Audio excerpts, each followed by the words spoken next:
ایک نیک دل بادشاہ عوام سے تنگ آ گیا تھا۔ ایک دن اپنی سلطنت کو چھوڑ کر جانے لگا۔ وزیر سے بولا، تم جانو اور یہ عوام، میں جا رہا ہوں۔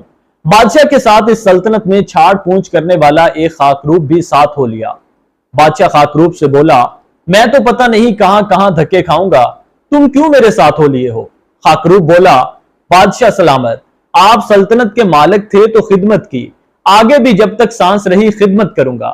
الغرض دونوں چلتے چلتے ایک دوسرے ملک پہنچے جہاں کا بادشاہ وفات پا چکا تھا اور نئے بادشاہ کا چناؤ ہونا تھا، جس کا طریقہ کار یہ تھا کہ ملک کی ساری عوام ایک بہت بڑے گراؤنڈ میں جمع ہو جاتی اور ایک پرندہ اڑا دیا جاتا۔ یہ پرندہ جس کے سر پر بیٹھ جاتا وہی بادشاہ بن جاتا تھا۔ بادشاہ نے خاکروب سے کہا، چلو ہم بھی یہ تماشا دیکھتے ہیں کہ کون بادشاہ بنتا ہے۔ الغرض وہ دونوں بھی مجمع میں شامل ہو گئے۔ پرندہ اڑایا گیا، گراؤنڈ کا چکر لگ